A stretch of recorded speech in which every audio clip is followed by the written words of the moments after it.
ખાલી એક ઝલક જ એની, ઊંડું નથી ઉતરવું, નહીં તો પંચમા સ્કંદ રહી જાય પાછો.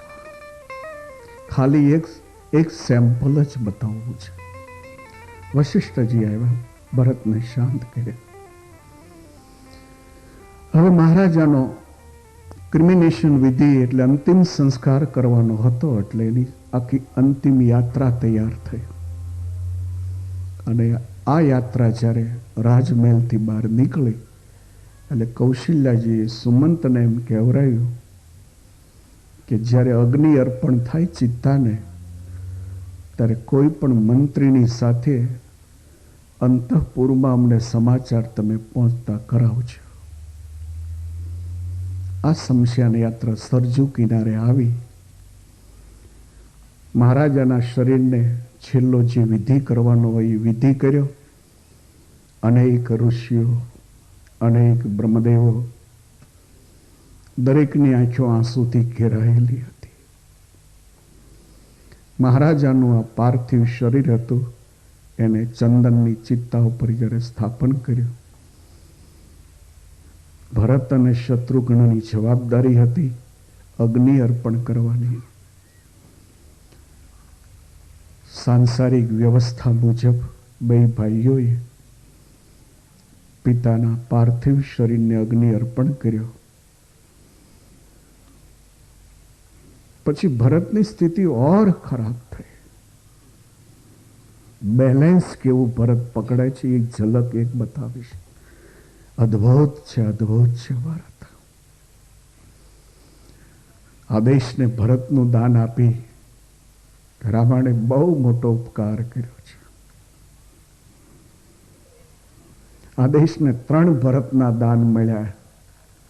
એક ભરતનું દાન ભાગવતે આપ્યું, જેનું નામ રાજર્ષિ જડ ભરત, જેની કથા ઉપર આપણે જઈ રહ્યા છીએ. બીજા ભરતનું દાન આપ્યું છે આપણી રામાયણે, જેનું નામ છે કૈકેયી નંદન ભરત. અને ત્રીજા ભરતનું દાન આપ્યું છે આપણા મહાભારતે, જેનું નામ છે શકુંતલા નંદન ભરત. આ દેશને 3 ભરતના દાન મળ્યા છે, इसलिए आने भारत कहवामां आवे छे. એટલે हमारा देश महान है, हमारा देश महान है. ભરતજી તો થોડેક છેટે જમીન ઉપર માથું ટેકવી, બાળક રડે મીડ્યા રડવા. રાજ્યના મંત્રીઓ, આગેવાનો, ઋષિઓ ભરતને આશ્વાસન આપી રહ્યા હતા, ભરત શાંત થશે. આ બાજુ કૌશલ્યાજીને સમાચાર પહોંચ્યા કે ચિત્તાને અર્પણ અગ્નિનું થઈ ચૂક્યું છે. અને કૌશલ્યાજી બેલેન્સ ગુમાવી બેઠા. અત્યાર સુધી એને બહુ સરસ બેલેન્સ પકડ્યું હતું. મહારાજા તો બેલેન્સ ખોઈ જ બેઠા હતા પહેલેથી જ. પણ કૌશલ્યાજી બહુ સરસ બેલેન્સ જાળવી રાખ્યું હતું. પણ ચિત્તાને અગ્નિ અર્પણ થયું આ સમાચાર સાંભળ્યા, બેલેન્સ ખોઈ બેઠા.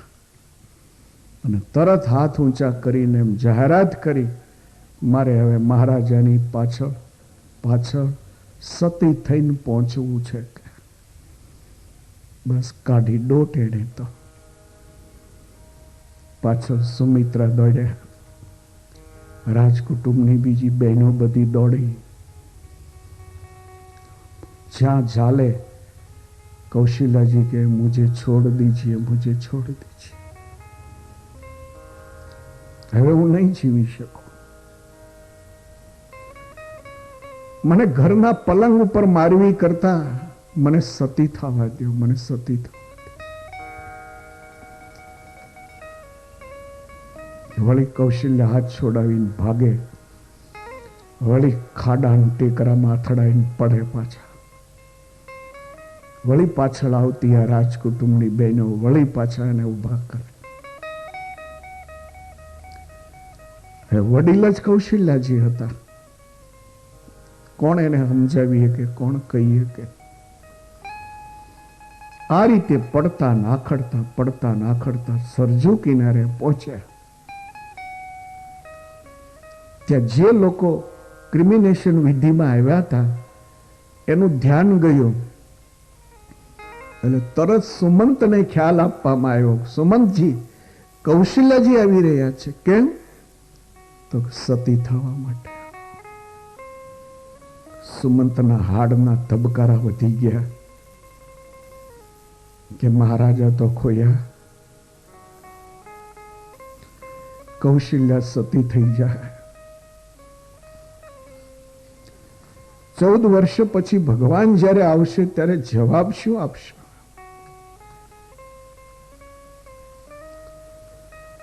કૌશલ્યા જો હોય તો ભગવાન જ્યારે એમ પૂછે પિતાજીનું કેમ ધ્યાન કોઈએ ન રાખ્યું, તો એ જવાબદારી માતાજીને શિરે વહી જાત. પણ જો કૌશલ્યા વયા જાય તો જવાબદારી આપણે શિરે આવી, આપણે હું જવાબ દઈશું? એટલે સુમંતે જઈને ભરતનું ધ્યાન દોર્યું કે ભરત, કૌશલ્યાજી માં સતી થવા માટે દોડતા દોડતા આવી રહ્યા છે. હવે એનું બેલેન્સ જેવો ભરતનું અદ્ભુત છે. ભરત કા પાત્ર અદ્ભુત. સરકાર ઘણીક વાર અકળાણા છે, કૌશલ્યાજી અકળાણા છે, લખનજી અકળાણા છે, બેકી ભરત હર કોઈ પ્રસંગમાં પોતાનું બેલેન્સ નથી ગુમાવતા. આ શબ્દ કાન ઉપર પડતાની સાથે જ ભરતે જમીન ઉપરથી માથું ઉપર અદ્ધર કર્યું, બેલેન્સ પકડી લીધું પોતાનું. સફાળા ઊભા થઈને જોવે ને ત્યાં તો માં દોડી આવે છે, બાવરી થઈ ગયેલી, વાળ બધા વિખાઈ ગયેલા, રસ્તામાં 2-4 વખત પડેલી એટલે માથામાં ઢીમણા થઈ ગયેલા. ભરત સફાળા સામે હાલી, જે રસ્તામાં કૌશલ્યાજી આવતા હતા એ રસ્તામાં આડા હાથ ધરતી હતા. કૌશલ્યાજી કહે છે, ભરત ખસે એક બાજુ. માતે સતી થવા તું જઈ રહી છો યા? ઓહો, તો એક મારી વિનંતી તું સાંભળ. નહીં ભરત, જેને સતી થવાનું હોય છે એને કોઈની વિનંતી સાંભળવાની જરૂર હોતી નથી. માં વાત સાચી છે તારી, પણ સતી થઈને તારે પિતાજીની પાસે જવું છે ને? તો યા, તો ધર્મની મર્યાદાને છોડીને તું સતી થાશ ને તો પિતાજી પાસે નહીં જઈ શક. કેમ?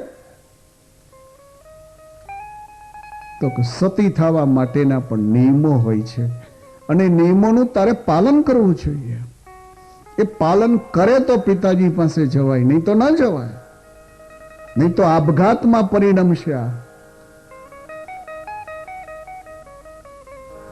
કયા નિયમો હોય છે ભરત?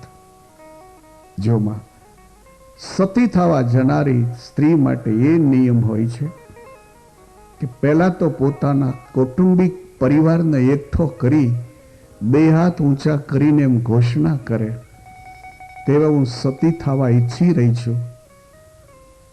દરેક પરિવારનું ભગવાન કાયમને માટે કુશળ કરે.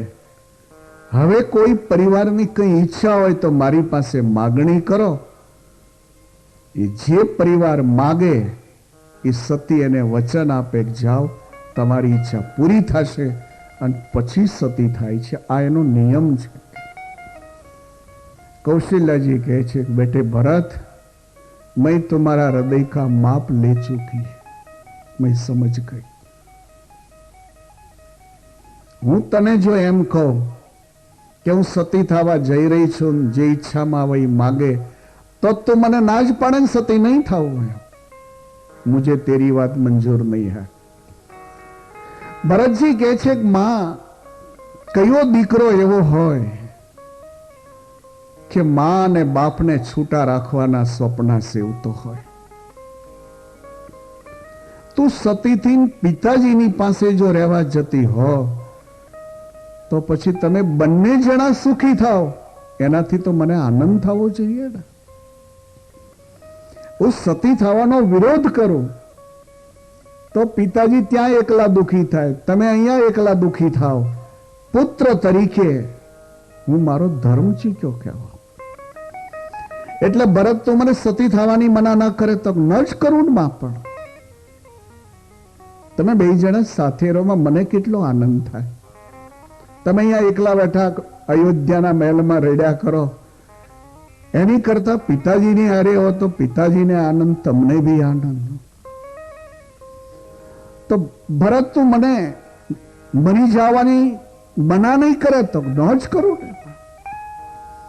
હું સળગી જાઉં તો મના ન જ કરું.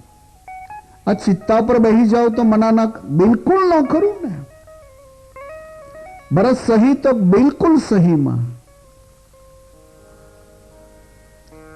કૌશલ્ય હાથ ઊંચો કરતા અડધા કરીને પાછા હાથ નીચે લઈ લીધા. શાયદ ભરત તું મને છેતરી તો ન જા. નહીં માતે ના, મને ત્યારે જ વિશ્વાસ બેસે કે તું સીતારામના સોગંદ ખાઈને એમ કે હું તમને સતી થવાની મના ન કરું, આ સળગતી ચિત્તા પર બેસવાની મના ન કરું, હું તમને મરવા માટેની મના ન કરું. આવા શપથ સીતારામના સોગંદ સાથે જો ખા તો મને વિશ્વાસ બેહે. ભરતે હાથ ઊંચો કર્યો કે સિયારામના સોગંદ ખાઈને એમ કહું છું, હું તને સતી થવાની મના નહીં કરું. આ સળગતી ચિત્તામાં બેસી જવાની મના નહીં કરું. તું સળગી મરે એમાં બિલકુલ હસ્તક્ષેપ નહીં કરો. મને સીતારામના શપથ છે. કર્યા કૌશલ્યજી હાથ ઊંચા. તો માગી લે ભરત, બોલ. ભરતજી કહે છે, માં મને જેમ તમે સોગંદ ખવડાવ્યા એમ તમે પણ સીતારામના સોગંદ ખાઈને એમ કયો, ભરત તું જે માગે હું આપું એમ. વળી કૌશલ્યજીને આંચકો લાગ્યો કે ક્યાંક મને છેતરી ન જાય છો. ભરત चित्ताમાં सलगी मरवानी मना नहीं करे. नहीं करूं मां, मुझे याद है, मैंने सीताराम का शपथ लिया है, मुझे ख्याल है.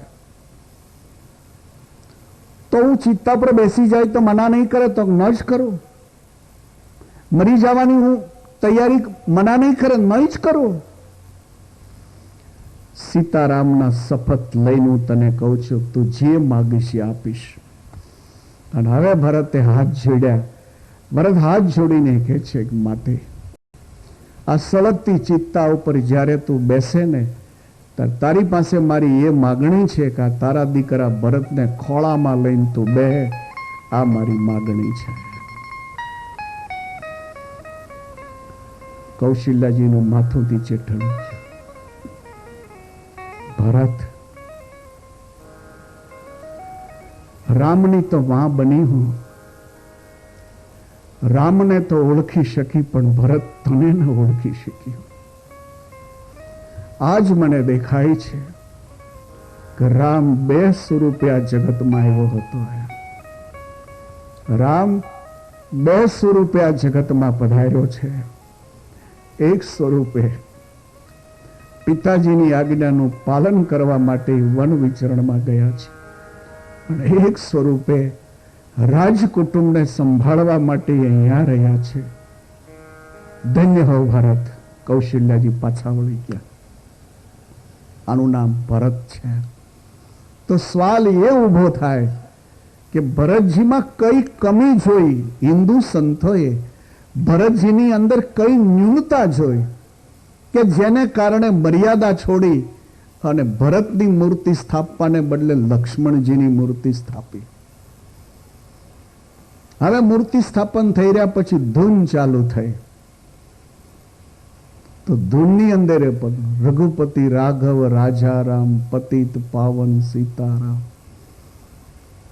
રામ લક્ષ્મણ જાનકી, જય બોલો હનુમાન કી, રામ લક્ષ્મણ જાનકી. એટલે ભરતને પણ હું કરવા ન્યા કાઢી નાખ્યા તમે પાછા.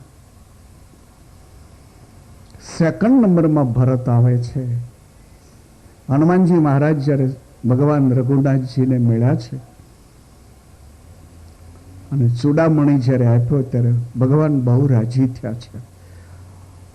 સારી રામાયણમાં ભગવાન અતિ રાજી થયેલો કોઈ પ્રસંગ જો હોય ને તો ચૂડામણી જયારે મળ્યો ત્યારે ભગવાન બહુ રાજી થયા. હનુમાનજી મહારાજ ચરણમાં ઢળી પડ્યા ત્યારે સરકારે માથે હાથ મૂક્યો છે અને હાથ મૂકે છે ત્યારે ભગવાનજી બોલે છે એ શબ્દ તુલસીદાસજી લખે છે, તુમ મમ પ્રિય ભરત સમ ભાઈ. આ શબ્દો તો સાંભળો તમે. તુમ મમ પ્રિય ભરત સમ ભાઈ. હનુમાનજી તું મને અતિ વાલો છો, અતિ વાલો છો, અતિ વાલો છો. પણ કોના જેવો? ભરત સમ ભાઈ. ભરતના જેવો તો વાલો છો, બાકી ભરત તો નહીં છે. પ્રભુના શબ્દો અહીંયા એવું સમજાવી રહ્યા છે કે તુમ મમ પ્રિય ભરત સમ ભાઈ. તમે મને ભરતજીના જેવા પ્રિય છો, લેકિન ભરત તો ભરત હે. આ તો મેં તમને ખાલી એંગલો બતાવી. હરેક શાસ્ત્રોમાં જુદી જુદી એંગલથી સુખી થવા માટે, ભગવાન સુધી પહોંચવા માટે એંગલો લીધી હોય. કોઈને અહીંયા ખાંભા આવવું હોય તો જુનાગઢથી કોઈ આપણને પૂછે કે મારે ખાંભા આવવું છે, ક્યાંથી આવવું? તો જુનાગઢથી જે રસ્તો અહીંયા આવતો એ રસ્તો આપણે એને બતાવીએ. પણ ડભાણથી મારે જો અહીંયા આવવું હોય તો તમે મને ડભાણથી અહીંયા કેમ પહોંચ્યા એ રસ્તો બતાવો. નથી લાગતું કે બે જણાને તમે જુદા જુદા રસ્તા બતાવ્યા? જુનાગઢથી ખાંભા આવવાનો રસ્તો તમને પૂછ્યો, તમે જુદો બતાવ્યો. ડભાણથી અહીંયા મારે આવવું હતું તો અહીંયા મને રસ્તો જુદો બતાવ્યો. અમરેલી આવો, ચલાળા આવો ને અહીંયા આવો. ખાંભા પહોંચવું છે પણ હું ક્યાં ઊભો છું એનો લક્ષ્ય રાખીને તમે રસ્તો મને બતાવી રહ્યા છો. એટલે બેયના રસ્તા જુદા બતાવ્યા તમે. એમ હિન્દુ ગ્રંથોએ યુગ યુગ પ્રમાણે માનવની જે સ્થિતિ છે એ સ્થિતિનો વિચાર લાવી અને જુદી જુદી એંગલથી મોક્ષ બતાવ્યો છે, જેને કારણે ઘણીક વાર આપણે ગૂંચવાતા હોઈએ. એક પઝલ જીવનમાં ઉત્પન્ન થાય, ગૂંચવાડો ઊભો થાય કે કોઈ શાસ્ત્ર આમ કહે છે, કોઈ શાસ્ત્ર આમ કહે છે. બધા શાસ્ત્રો ઠીક કહે છે, ઠીક કહે છે. જબ તક मैं जानता हूं तब तक हर कोई हिंदू ग्रंथ સુખી થવા માટે, ભગવાન સુધી પહોંચવા માટેની જ વાત અંતે લાવીને ઊભી રાખે છે. પણ જુદી જુદી એંગલથી બતાવે છે ને, એટલે ઘણીક વાર આપણને એમ લાગે છે કે આ ગ્રંથમાં તો આવું બતાવ્યું ને અહીંયા આવું બતાવ્યું છે. તો પંચમા સ્કંદની કથા એ સાંખ્યના છાંટવાળી કથા છે. એ સાંખ્યની એંગલથી બતાવશે મોક્ષ, સાંખ્યની એંગલથી ભગવાન બતાવશે. તો અબ સુની હવે ભરતજીની કથા. સાંખ્યનો સેજ દ્રષ્ટિબિંદુ બતાવી દો એટલે ખ્યાલ આવે. સાંખ્યની એક છાંટ બતાવી દઉં. સાંખ્ય શું કહેવાય એમ ગહન વિષય છે, ઊંડા તમને નહીં લઈ જાઉં, નહીં તો તમને કંઈ સમજાય નહીં. પાછળ બહુ જાડી ભાષામાં તમને કહું. સાંખ્યનો વિચાર એટલે બેંકમાં મેનેજર રહેતો હોય, એ મેનેજરની પાસે હાંજ પડે 5-25 લાખની થાપણ આવે, કોઈ ફીડીઓ મૂકે, ફિક્સ ડિપોઝિટ જેને તમે કહો છો, આવી ફીડીઓ આવી જાય 10, 15, 20, 50 લાખની, તોય પણ એના મન ઉપર કોઈ આનંદ નથી. અને 5-25 લાખ જેની ફીડીઓ જમા હતી એ પાછા લઈ જાય તો એના મનમાં કોઈ દુઃખ નથી. એ જાણે છે કે એના પૈસા છે, મારે તો સાચવવાના છે. મેનેજર તરીકે મારી ફરજ એના પૈસા સાચવવાની છે. એ પૈસાનો મને બીજો કોઈ ફાયદો નથી. હવે જેના હતા એ લઈ જાય છે તો મેનેજર માને છે કે એના હતા નહીં લઈ ગયો છે.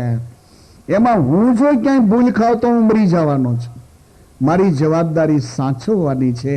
આનું નામ સાંખ્ય વિચાર કહેવાય. જગત પરમેશ્વરનું છે, જગત પરમેશ્વરનું છે. પરમેશ્વરના જગતમાં મારે રહેવાનું છે. દરેકની સાથે સરખો વ્યવહાર કરવાનો છે. દરેક વ્યક્તિનું મારે ધ્યાન રાખવાનું છે. મારી ફરજ છે. બાકી તો જગત ભગવાનનું છે અને એ જગતમાં ભગવાન વ્યાપીને રહ્યો છે. હું તો ખાલી એનો એક મેનેજર મુનિમ છું. આનું નામ કહેવાય સાંખ્યની છાંટ. જેમ ટ્રસ્ટી, તમે ટ્રસ્ટીમાં સમજો ને, ટ્રસ્ટી કોઈ પણ સંસ્થાઓ ચાલતી હોય એના વ્યવસ્થાપકો જે હોય છે એને ઇંગ્લિશ શબ્દ છે આ ટ્રસ્ટી કહેવામાં આવે છે. ટ્રસ્ટ એટલે વિશ્વાસ, અને જેની અંદર તમે વિશ્વાસ મૂકી બેઠા છો એવી વ્યક્તિ એને ટ્રસ્ટી કહેવામાં આવે.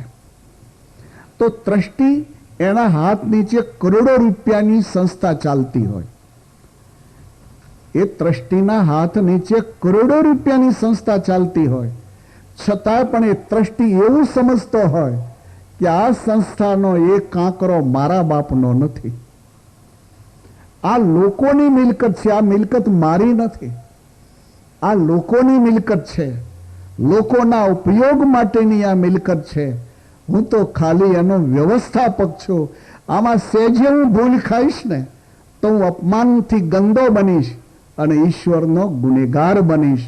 એટલે પેલો ટ્રસ્ટી બહુ સાવધાનીથી વહીવટ કરતો હોય છે. કરોડો રૂપિયાની મિલકત હોવા છતાં એ માને છે કે મારા બાપનું આમાં કશુંય નથી. આનું નામ સાંખ્યની છાંટ કહેવાય. જગતમાં રહેનારી વ્યક્તિ સાંખ્ય વિચારથી રહે. સ્વામિનારાયણ સંપ્રદાયમાં પુરુષને દીક્ષા આપે એને સાધુ કહેવામાં આવે, અને લેડીસોને દીક્ષા આપે તો એને સાધ્વી શબ્દથી સંબોધવા જોઈએ, એને બદલે એને સાંખ્ય યોગી બહેનો કહેવામાં આવે છે. કોઈ સાંખ્ય યોગી બહેનોને પૂછજો તમે કે તમને સાધ્વી શબ્દથી કેમ નથી સંપ્રદાયમાં સંબોધાતા, તમને સાંખ્ય યોગી બેન શબ્દથી કેમ સંબોધાય છે? સાંખ્ય અને યોગ આ બંનેની વિચારધારા વાળું જેનું જીવન એનું નામ સાંખ્યોગી કહેવાય છે. યોગની વિચારધારા રાસ વખતે કહીશ. આ સાંખ્યની મેં તમને છાંટ બતાવી કે જગતમાં રહીએ, જગતની સાથે પ્રેમ કરીએ, જગતની સાથે રહીને વ્યવહાર કરીએ, બાળ બચ્ચાને ઉછેરીને મોટા કરીએ, વાઈફનું બરાબર ધ્યાન આપીએ, મા બાપની બરાબર સેવા કરીએ, ઘર તૂટી ફૂટી ગયું હોય તો પછી એનું ઇનોવેશન કરીએ. આ બધી આપણી ફરજ કહેવાય. પરંતુ એની અંદર મારું છે એવું જે નહીં માનવું, મારું માનીને એમાં ચોંટી નહીં જવું, એનું નામ સાંખ્ય વિચારધારા કહેવાય છે. તો વ્યવહાર કરવો ગુનો નથી, પરિવારને ઉછરીને મોટો કરવો એ કોઈ પાપ નથી, પરંતુ જ્યારે એમાં લાગી જવું કે મારું છે, મારાપણાનો જે મોહ ઉત્પન્ન થાય એ મોહ જ માણસનું મોત બગાડે છે. ભરતજીની ભૂલ અહીંયા બતાવે છે સાંખ્યકારો કે મૃગલીના બચ્ચાને પાણીમાંથી ડૂબતું બચાવ્યું એ પુણ્ય કર્યું, એને કુટિયામાં લાવીને ઉછેરીને મોટું કર્યું એ પુણ્ય કર્યું. પણ એ ભરતજીએ પછી બચ્ચું મોટું થઈ ગયું, પછી એની રીતે ખાઈ શકે એમ હતું, પછી તો ભાગી શકે એમ હતું. એને ખ્યાલ આવતો તો કે આ ટાઈગર કહેવાય, આ લેપોર્ડ કહેવાય, આ લાયન, આ સિંહ કહેવાય, એનો ખ્યાલ બી હતો યાર. છતાંય ભરત એનું પૂંછડું મૂકતા નહોતા, કારણ કે એ પ્રેમ હતો એ મોહમાં પરિણમી ગયો હતો. તો પ્રેમ મોહમાં પરિણમી જાય એટલે મોત બગડે છે. આ ટર્નિંગ પોઈન્ટ આવ્યો ત્યારે ભરતે ચેતી જવાની જરૂર હતી કે હવે આ બચ્ચા માટેની મારી જવાબદારી પૂરી થઈ ગઈ. હવે બચ્ચું સ્વયં ખાઈ શકે એમ છે, શિકાર તરીકે સિંહ વાહે થાય તો ભાગી શકે એમ છે. હવે એને બધોય ખ્યાલ આવી ગયો છે કે મારી જ્ઞાતિ કોણ કહેવાય, આ સિંહો હિંસક પ્રાણીઓ મને ફાડી ખાય ને બધોય ખ્યાલ હતો. હવે એ બચ્ચાને કુટિયામાં રહેવાની જરૂર નહોતી, એને ગમતુંય નહોતું. એ બચ્ચું એના પરિવારને જોઈને જવા માટે ઈચ્છતું પણ હતું, પણ ભરતજીનો પ્રેમ હતો એ રાગમાં પરિણમી ગયો હતો, એ મોહમાં પરિણમી ગયો હતો, જેને કારણે હવે ભરત એનું પૂંછડું મૂકતા નહોતા, જેને કારણે આ મોહે ભરતજીનું મોત બગાડ્યું. અહીંયા સજા થઈ, ભરતે ભૂલ ખાધી. એક નાની એવી ભૂલ ભરતને 3 જન્મ સુધી નડી એમ ભાગવતજી માને છે. એક કાકાને અમદાવાદથી બોમ્બે જવું હતું, સાથે એનો બાબો હતો.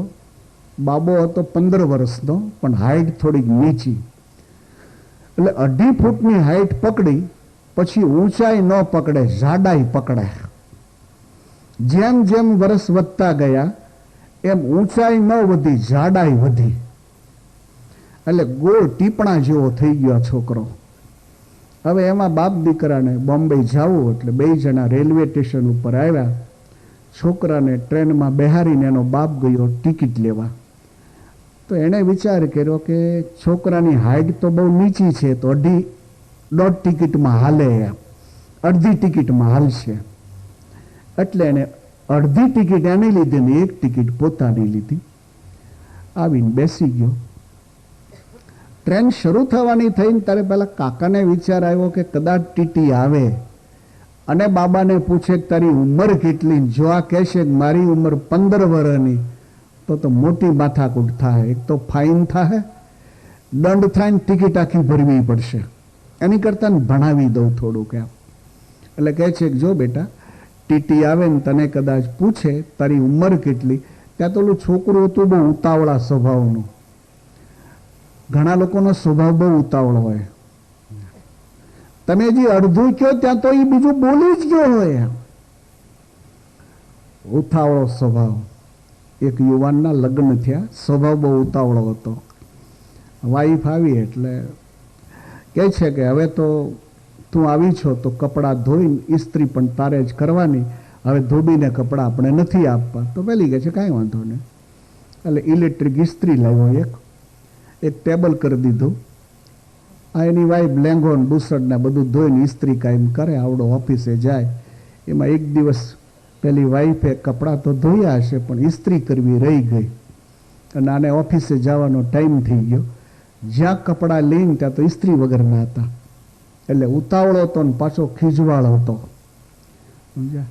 ઘણા ગાડે બળદ જોડીએ ને તો જુદું જુદું તાણતા, એને હાલવું તો પડશે જ, છૂટક્યો જ નથી. એમાં જોડ્યો એટલે તો જોતર બાંધ્યો એટલે ઢળ્યા વગર રસ્તો જ નથી, પણ તોય જુદું ઢળતો હોય. એમ આપણને એમ લાગે કે હાલતા ક્યાંક આડો ન પડી જાય, એમ એટલો ત્રાહો હાલતો હોય. એમ ઘણીક વાર તો બીજું દોરડુંથી એને મોઢે બાંધીને માથે બાંધીને ઓલા દોહરારે બાંધવો પડતો હોય, એટલો જુદું કહેતો હોય.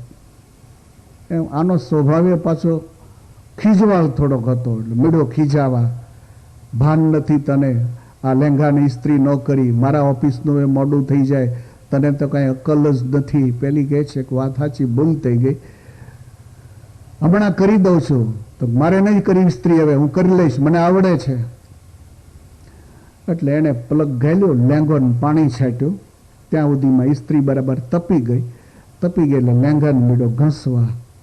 હવે ખીજાતો જાય, ઓફિસનું આજ મોડું થઈ ગયું, તમને તો કશી ખબર જ ન પડે. એમ ખીજાતો જાય ને ઇસ્ત્રી ઘૂમડતો જાય. બાજુમાં ટેલિફોન પડેલો, એમાંની રિંગ વાગી.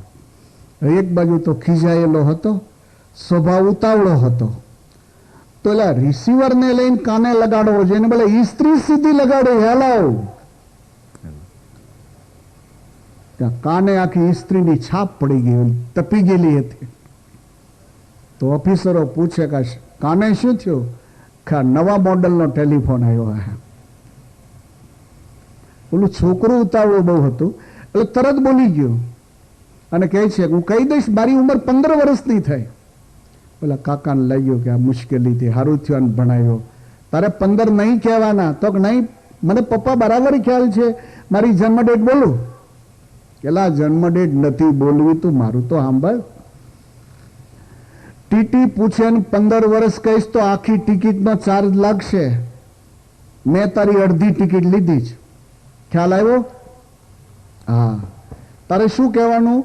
મારા 9 વર્ષ થયા. અચ્છા, ભૂલીશ નહીં ને? તો ના, ધ્યાન રાખજે બરાબર, 9 જ કહેવાના. સારું. એ ટ્રેન ચાલુ થઈ. ટ્રેન ચાલુ થઈને જ્યાં નડિયાદ આવ્યું ત્યાં ટ્રેન ઊભી રહી. એટલે ફેરીએ આવ્યા. ગરમમાં ગરમ ભજીયા, મેથી નાખેલા ભજીયા, દાળના ભજીયા. પેલું છોકરું કે ડેડી ભજીયા ખાવા છે? નહીં ખાવા? કે હજી ખાઈને તો અમદાવાદથી બેઠા છીએ, 1 કલાકમાં ભૂખ્યો થઈ ગયો. પેલું છોકરું કહે છે હું કહી દઈશ. એ કહી દઈશ એટલું જ્યાં કહે તો ઊભો થયેલો કાકો ભજીયા લઈ આવ્યો. છોકરું બીડું ભજીયા ખાવા. એ બરોડા ટ્રેન ઊભી રહી, ત્યાં ફેરી આવ્યા. બરોડાનો ચેવડો વખણાય, સોલાપુરી ચેવડો, કાજુ બદામ નાખેલો ચેવડો, લીલો ચેવડો, મસાલેદાર ચેવડો, ગરમમાં ગરમ ચેવડો. પેલું છોકરું કે મારે ચેવડો ખાવો છે. પેલો કે નહીં ખાવો, કે ખાઈને બેઠા હતા, નડિયાદના સ્ટેશનમાં ગોટા ખાધા, વળી ચેવડો ખાવો છે. તો હું કહી દઈશ, એ કહી દઈશ કે એનો ઊભો થાય, એ ચેવડો લઈ આવ્યો. છોકરો મીડો ખાવા, સુરત આવ્યું, સુરત ઊભી રહી કાર, તો ઓલી સુરતની ઘારી વખણાય, તો ઘારીવાળા મીડ્યા આવવા.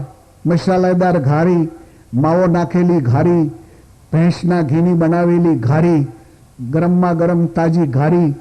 ઓલો છોકરો કે ઘારી ખાવી છે, અને ઓલો ખીજવાનો ક્યારનું ખાવું ખાવું જ કર્યા કરે છે, હમણાં બરોડા ચેવડો ખાધો, ઘારી ખાવી છે. તો હું કહી દઈશ, એલો ઘારી લઈ આવ્યો પાછો. હવે તો બાજુવાળાથી ન રહેવાનું. બાજુવાળા કહે છે વડીલ, બોમ્બે પહોંચતા તો હજી 10 સ્ટેશન આવશે. બીજું તો ઠીક, આ કહી દઈશ નામનો શું મંત્ર છે કે આ તમારું છોકરું કહી દઈશ એમ કહીને તમે ઉપાથી લઈ આવો છો? તરેલા કાકા કહે છે કે અમદાવાદના સ્ટેશનમાં એક ભૂલ કરીને એ બોમ્બે સુધી મને નડવાની. હવે એક નાની ભૂલ ભરતને 3 જન્મ સુધી નડી. આનું નામ સાંખ્ય વિચારધારા.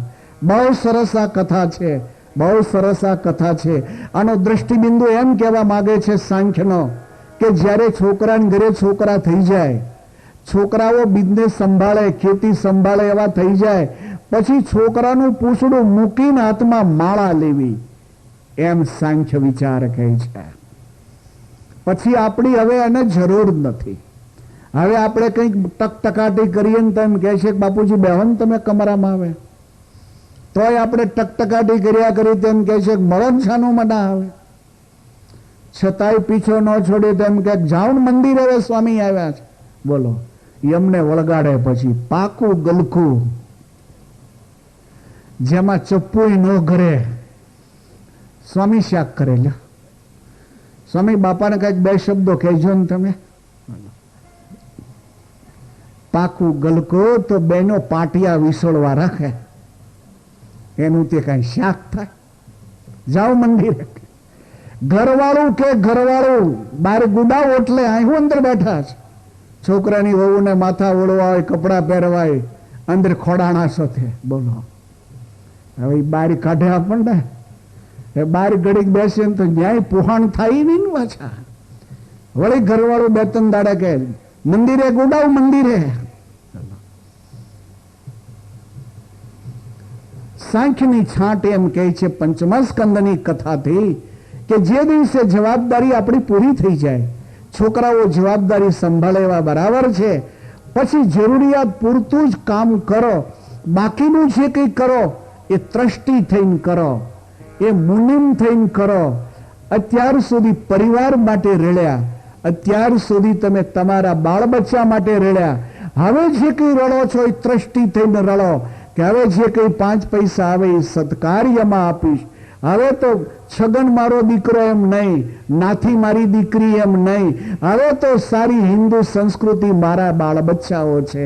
વસુધૈવ કુટુંબકમ. હવે તો સારું જગત મારું ઘર છે. હું કાંઈ જે રળીશ એ મારો આખો પરિવાર જે હિન્દુ સંસ્કૃતિનો છે એને માટે હું રળીશ, એને માટે હું જીવીશ. આનું નામ સાંખ્ય વિચારધારા કહેવાય. આ ટર્નિંગ પોઈન્ટ આવ્યો, ત્યાંથી પાછા વળો, અને જો ન વળ્યા તો એ મોહમાં પરિણમી જશે, અને મોહ તમારું મોત બગાડે. મોહ છે માણસનું મોત બગાડે. इसलिए भरत जी की कथा चमत्कारी. अब सुनिए कथा. प्रियव्रत भागवत आत्माराम कथन मुने. प्रियव्रत भागवत आत्माराम कथन मुने. गृहे रमत अनमूला, गृहे रमत अनमूला, कर्म बंध कर्म बंध गृहे रमत अनमूला, कर्म बंध गृहे रमत अनमूला, कर्म बंध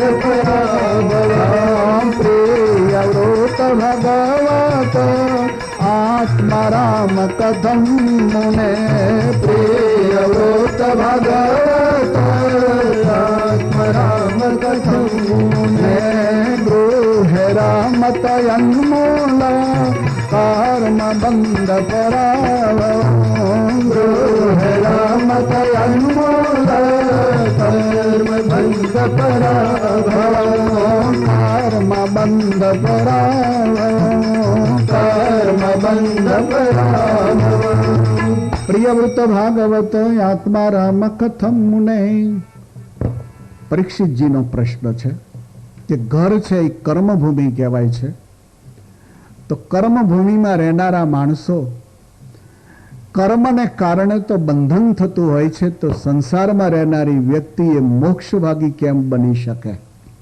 આ પ્રશ્ન હતો. હવે એના સમાધાન રૂપે સુખદેવજી મહારાજ ભરતજીની કથા ઉઠાવે છે.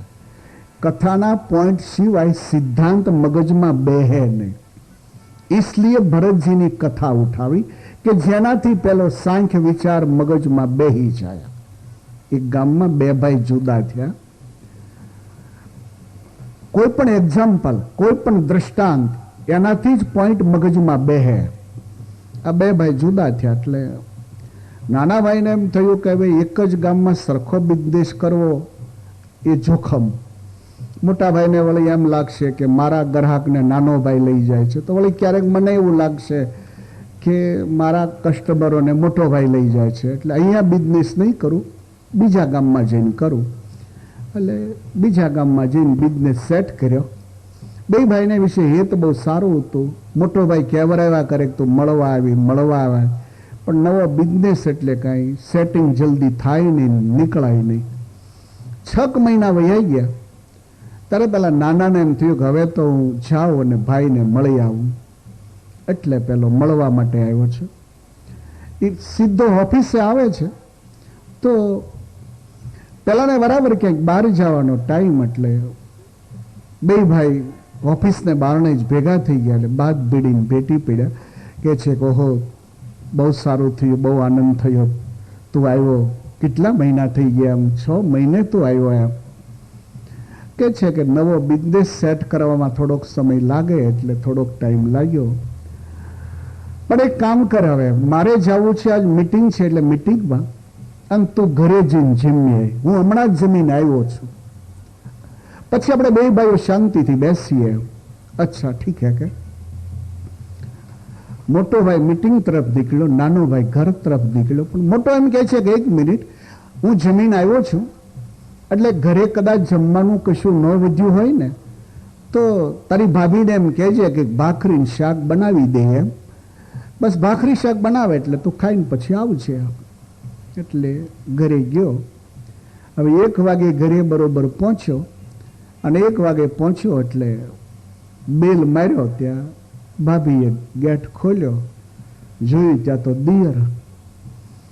પ્રાચીન કાળમાં 12 વાગ્યા પછી મહેમાન ન થવાતું, કારણ કે 12 વાગ્યા પછી મહેમાન થાય ને તો ઘરમાં ખાવાનું કંઈ હોય નહીં. એટલે 12 વાગ્યા પછી મહેમાન થાય ને તો ખાવાને બદલે ગાળું જ ખાવાનો વારો આવે. ઓલી બેન જ એમ કે રોયાને મહેમાન થતા ન આવડે. 1 વાગે ઠેલો લઈને આવ્યો. એમ પ્રાચીન કાળની એક પ્રથા હતી કે 12 વાગ્યા પહેલાં મહેમાન થવું, 12 વાગ્યા પછી થઈએ તો એટલે અઠવાડિયે કાઢી નાખ્યો હોય. હવે નવો ચૂલો હળગાવવો, અને એમાંય ઓલા લાકડાવાળા ચૂલા, અને એમાંય ચોમાસું હોય ને તો ઓલું વાહડાનું ભૂંગળું લઈને ફૂંક મરીને થાકે ત્યાંથી હળગે પાછો. એ હળગતા અડધો રોટલો ચડે ને ત્યાં ઠરી જાય પાછો. ઘણી વાર તો રોટલો વાળવા જાય ને ત્યાં તૂટી, કારણ કે અડધો પાકો ને અડધો કાચો.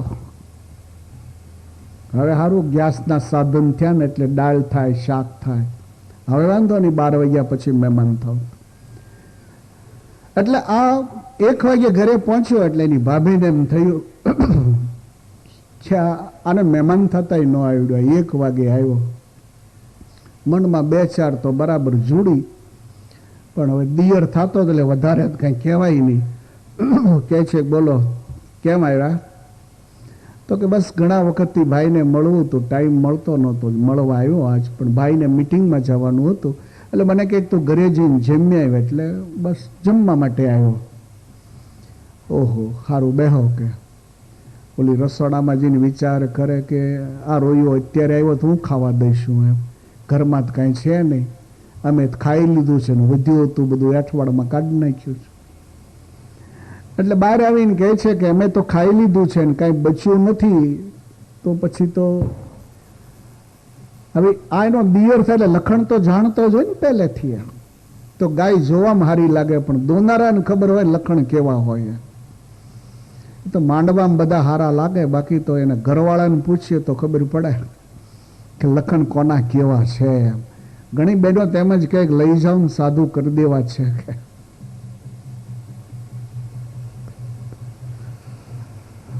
એટલે એના લખણ તો જાણતો હતો ભાભીના. એટલે કહે છે કે સાચી વાત છે, ભાઈએ જ એવું કીધું હતું કે અમે જમી લીધું છે એટલે કદાચ પાછળ નહીં હોય કાંઈ, તો એક ભાખરીને શાક કરી દેશે તો એક ભાખરી બનાવી દો તો ચાલશે, શાકની કાંઈ જરૂર નહીં, અથાણું હશે ને તો ભાખરીને અથાણું ખાઈ લઈશું. ઓલી વળી ઘરમાં ગઈ પાછી. વળી 5 મિનિટે બહાર આવીને કહે છે કે પણ ભાખરીને શાકે હું કેમ બનાવી શકું? કેમ? તો કે હું ભાખરી શાક બનાવવા રસોડામાં તો ગઈ પણ ત્યાં તો એક ઉંદડી હતી ને ગેસની બોટલ અને ચૂલો દરમાં ઢસડી ગઈ. તો હવે ગેસની બોટલ નહીં ચૂલોની ભાખરી કેમ બનાવી? એટલે ઓલે સમજ્યો કે કંઈ વાંધો નહીં. હવે આવ્યો પાછો, ત્યાંનો ભાઈ મિટિંગમાંથી આવી ગયો તો બે ભાઈઓ બેઠા. એટલે પૂછ્યું કેમ ખાઈ આવ્યો ને? તો કે ના ના. કેમ તે ખાધું નહીં? તો કે ના. તો ભાઈ શું ખાધું? તો કે ધક્કો ખાધો. દુનિયામાં ઘણા ધક્કા ખાય છે, ધક્કા ખાય છે. ભાગવતને ફોલો થાવ નહીં તો દુનિયાનો ધક્કો થાય. આ ધક્કો થાય. ભગવાનને એમ લાગશે કે તમે જિંદગી હારી ગયા. એમ બહુ મોટી દયા કરી છે એણે. આ ધક્કો સુધારવા જેવો છે, સુધારવા જેવો છે. ધક્કો ખાધો એટલે તો કે જવા દો ને મોટા ભાઈ વાત. તો કે નહીં નહીં તો વાત તો ખરી એમ. તો કે ભાભીએ કીધું કે ઘરમાં કાંઈ નથી એમ. એટલે પણ તારે બોલવું છે ને મોઢામાંથી ભાખરી બનાવી દો એમ. તો કે મેં વાત તો કરી પણ ભાભીએ કીધું કે ગેસની બોટલ અને ચૂલો ઉંદડી દરમાં ઢસડી ગઈ છે. આનો મગજ વયો ગયો કે આને તો ખોટો લઈને ઉતરી પડવું જોઈએ, પણ વિચાર કર્યો કે આ 22 વર્ષે ન સુધરી, હવે હું સુધરવાની હતી. બે જણા હોટલમાં ગયા ને આને થોડું ખવડાવ્યું. સાંજ પડી એટલે નાનો ભાઈ તો જતો રહ્યો. મોટો ઘરે આવ્યો, એણે વિચાર કર્યો કે ક્યારેક ક્યારેક સત્સંગમાં જાઉં છું ને ત્યારે મેં એવું સાંભળ્યું છે કે માણસને કોઈ પણ એક્ઝામ્પલ, કોઈ દ્રષ્ટાંત, કોઈ ઘટનાથી ગળ બેહારી શકાય એમ. એટલે એણે વિચાર કર્યો કે વાઈફને કશું કહેવું નથી પણ એવી એક ઘટના બતાવું, એવી એક ક્રિયા બતાવું જેનાથી એના મગજમાં ભૂલ સમજાય એમ. સાંજે તો આવ્યો એટલે કશું બોલ્યો નહીં. એટલે એની વાઈફને એમ થયું કે એટલે નાને કાંઈ વાત નહીં કરી હોય એમ. ખાધું, સુઈ ગયા. સવારે જાગ્યા, પેલો ઓફિસે આવ્યો. ઓફિસે આવીને પોતે જ લેટર મળ્યો લખવા. જેણે પોતાનો સાળો પોતાને લેટર લખતો હોય એ રીતે પોતે લેટર લખ્યો. પહેલે પેરેગ્રાફમાં લખ્યું કે અમારા ઘરની અંદર અગ્નિ થયો છે, અગ્નિથી આખું ઘર બળીને ખાક થઈ ગયું છે. બીજા પેરેગ્રાફમાં લખ્યું કે પશુઓ જે હતા, ગાડું હતું, હળ લાકડું હતું, બધું બળીને સાફ થઈ ગયું છે. ત્રીજા પેરેગ્રાફમાં લખ્યું કે પહેરેલા કપડાં અમે બહાર બેઠા છીએ, તાત્કાલિક જો મદદ અમને નહીં મળે તો અમે પણ મોતને ઘાટ ઉતરી જશું એમ. લિખિતન પોતાનો હાળો, એ હાળાની સહી કરી અને કવર પેક કરીને નાખ્યું પોસ્ટમાં. એ 3 વાગે પાછું આવ્યું કવર. કવર આવ્યું એટલે તરત આ કવરને ફાડીને સીધો ઘરે આવ્યો. હવે એને ખબર હતી શું આમાં લખ્યું છે બધું. એ વાસ્ત્રીની કોરે પોગતા તો જોર જોરથી મીડો રાડ્યું નાખવા. છોકરાની માં ક્યાં ગઈ, છોકરાની માં ક્યાં ગઈ? પેલી રસોડામાંથી બહાર આવી. શું થયું છે કે તમને? તો કે હું ક્યાં છું મને કઈ ખબર પડતી નથી. અરે તમે ઘરમાં છો, ત્યાં વાસ્ત્રીએ બેઠા છે. તો પણ કે મને જ કઈ દેખાતું જ નથી, તુંય દેખાતી નથી, મને ખબર નથી, હું કદાચ જીવું ન જીવું. પેલી કહે છે પણ તમને શું થયું? તો તો કે ઈ જ મને ખબર નથી, ઈ જ મને પણ શેમાંથી થયું આ? તો કે કાગળ અડધો વાંચ્યો ને એમાંથી થયું. અડધો વાંચ્યો, આખો વાંચ્યો તો અહીંયા આવ્યો ન હોત કેવા. પેલી એ કાગળ લઈ લીધો. શું છે કાગળમાં એવું? જ્યાં વાંચે ત્યાં પોતાના ભાઈનો લખેલો કાગળ હોય એવો ભાવ અંદર હતો.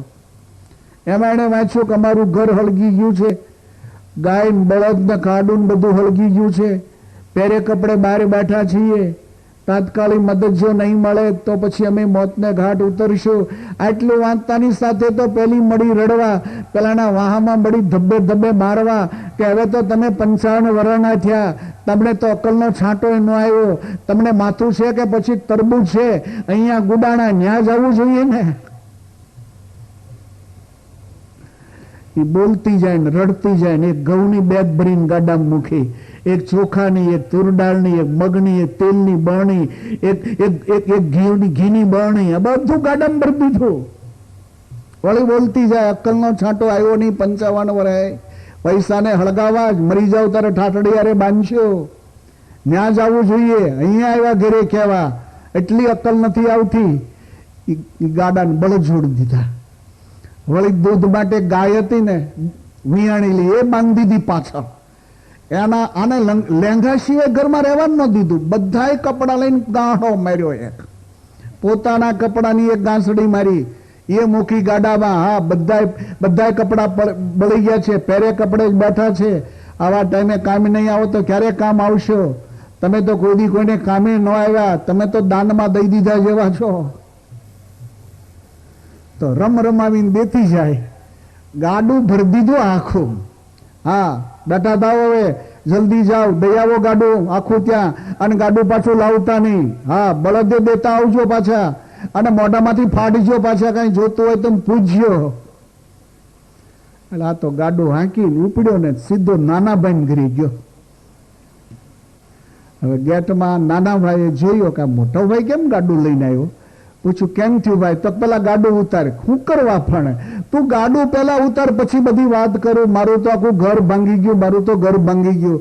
અરે શું થયું? તો કે તારી ભાભીએ તને એમ કીધું ને કે ગેસની બોટલને ચૂલો ઉંદરડી ઢોળી ગઈ. તો હા, તને ભૂખ્યો ઘરેથી કાઢ્યો ને. હા, પછી તો એને એટલો બધો પસ્તાવો થયો, એટલો બધો પસ્તાવો થયો કે ઉપર નાટે દોરડું બાંધીને ગળામાં ફાળો નાખીને ટેબલ ઉપર બેઠી. હું તો ઓફિસેથી આવ્યો, મેં આ દ્રશ્ય જોયું, મારા તો રામ રમી ગયા. હું તો એને બાદ ભીડી ગયો કે આ તું શું કરે? તો મરી જવું છે મારે, ઘરે ફાળો ખાવો છે. અરે કીધું છોકરા નાના છે, આવું ન કરાય. તો નહીં. હા, દિયર કાલ 6 મહિને આવ્યા હતા, મારાથી ભૂલ થઈ ગઈ, ખાવાનો દેવાનું મારે જીવવું જ નથી. બોલ, મેં તો તારા સોગંદ દીધા ને ત્યારે તો માંડ એને ફાળો ન ખાધો તો ટેબલ ઉપરથી રેડે ઉતરી જ નથી.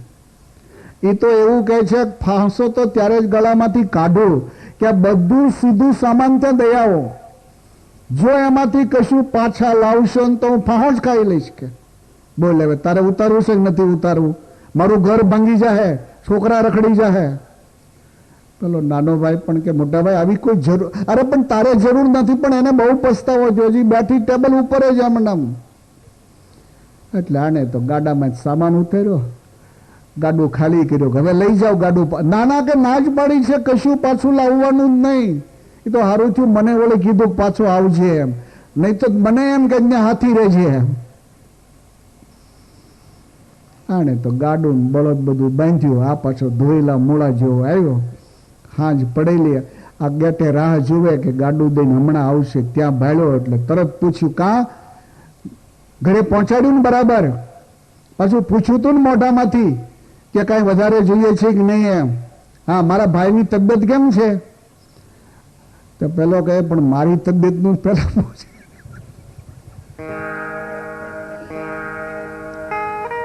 મારી તબિયતનું પેલા પૂછ, પછી એનું પૂછ. તમને હું પાણા પડ્યા કે? તો કે તને હું વાત કરું. માંડ આ ઘરે પગ્યો, માંડ ઘરે પગ્યો. કાં? તો શું થયું?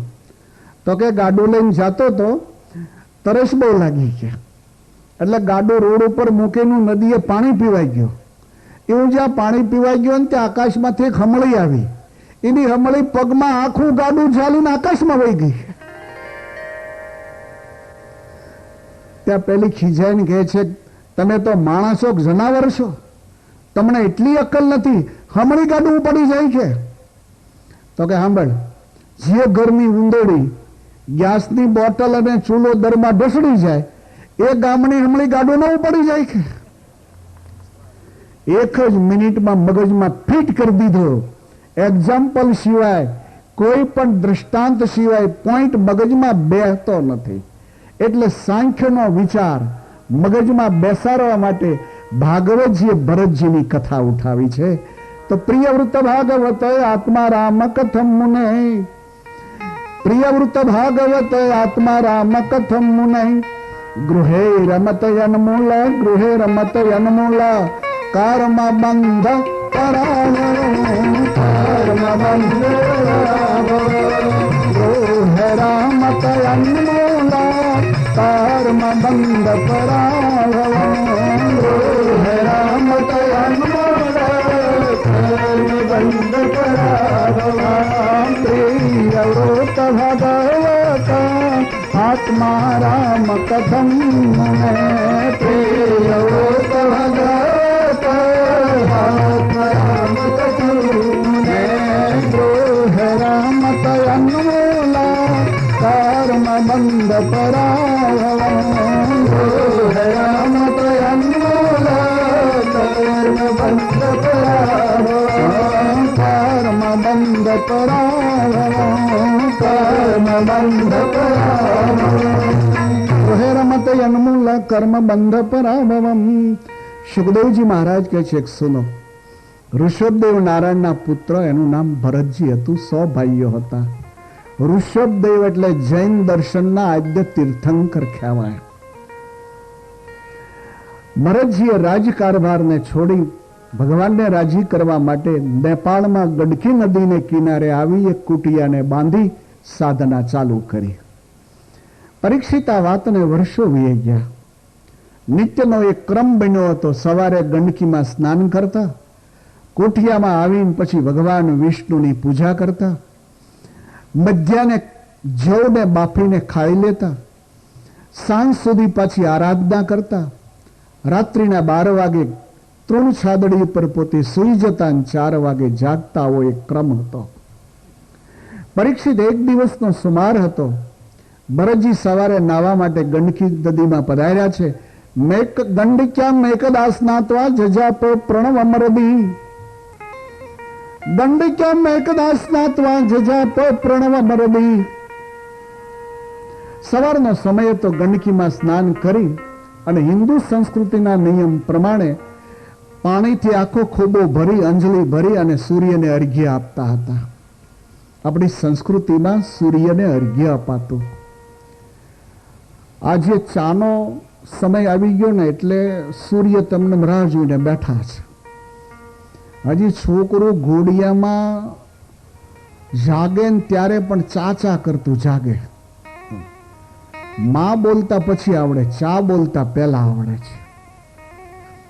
ચાની સાથે મારો કોઈ વાંધો નથી, વિરોધી નથી.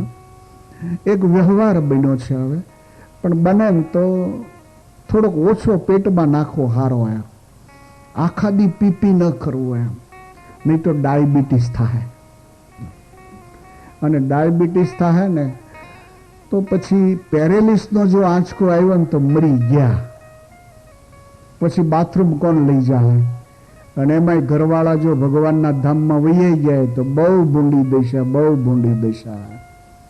એની કરતા ખાંડ ઓછી પેટ, સોલ્ટ અને સુગર, ઇંગ્લિશમેન એવું માને છે કે પોઈઝન નથી. સોલ્ટ અને સુગર, ખાંડ અને મીઠું જરૂરિયાત કરતા વધારે બોડીને આપવું એ પોઈઝન છે.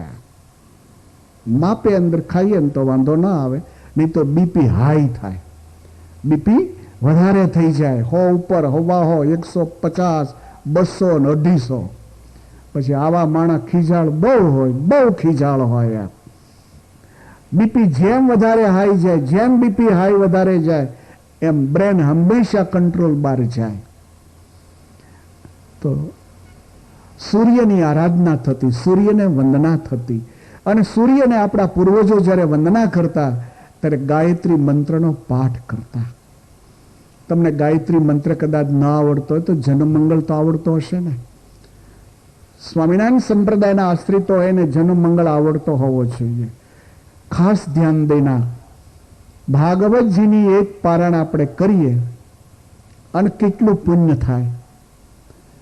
એટલું પુણ્ય સર્વમંગળ સ્તોત્રનો તમે એક પાઠ કરો એટલે થાય. પણ સર્વમંગળ સ્તોત્રમાં 1008 નામ છે. હવે 1008 નામ લેવામાં સમય લાગે અને ટન બાય ટન નામ લેવામાં ઘણી વાર ભૂલ ખાઈ જઈએ.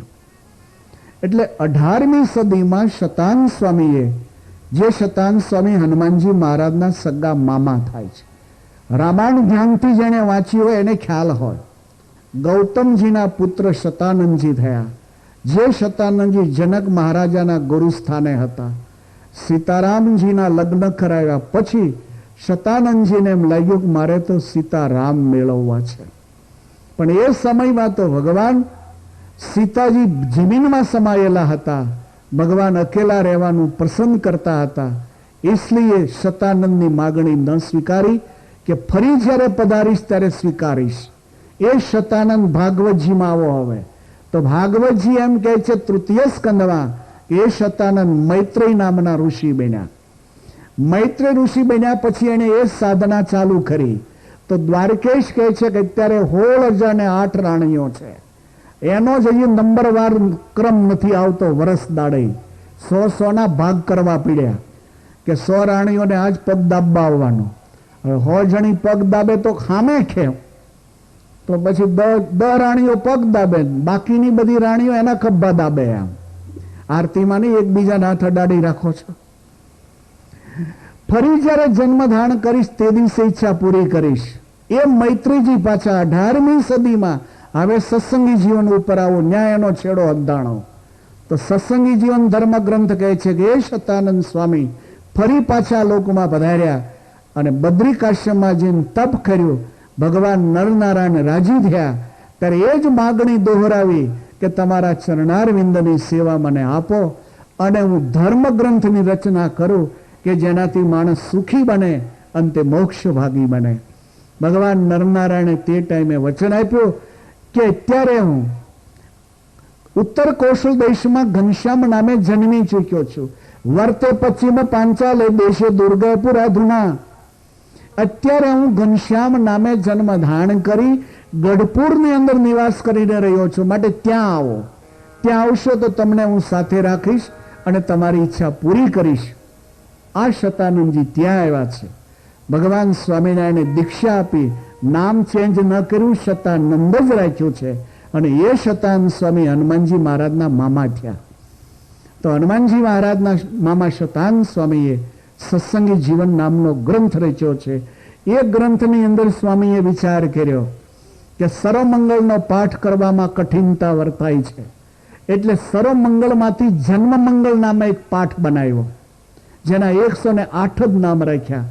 જેમાં જેટલા આપણા હિન્દુ સંસ્કૃતિમાં ભગવાનના અવતારો થયા, હિન્દુ સંસ્કૃતિના ધર્મ ગ્રંથોમાં ભગવાનના જ્યારે જ્યારે અવતારો થયા ત્યારે એના મેન જે નામ કહેવાય, રામ નામ મેન કહેવાય, કૃષ્ણ નામ મેન કહેવાય, લક્ષ્મણ, આ બધા મેન જે નામ, બાકી તો નામ ઘણા હોય છે પ્રભુના. એ મેન નામ સર્વમંગળ સ્તોત્રમાંથી કાઢી અને 108 નામનો જનમંગળ સ્તોત્ર બનાવ્યો. અને આ જનમંગળ સ્તોત્ર ભગવાન સ્વામિનારાયણને અર્પણ કર્યો. ત્યારે ભગવાન સ્વામિનારાયણ એમ કહે છે કે આનો 11 વાર પાઠ, જે મિનિમમ ડોઝ 11, મિનિમમ ડોઝ કહેવાય. આનાથી ઓછો ડોઝ લો ને તો બેક્ટેરિયા અનકોન્શિયસ થાય, મરે નહીં. ડોક્ટરે દવાનો ડોઝ આપ્યો એટલો લેવો જોઈએ. 2 કેપ્સ્યુલ કે તો 2 લેવી જોઈએ.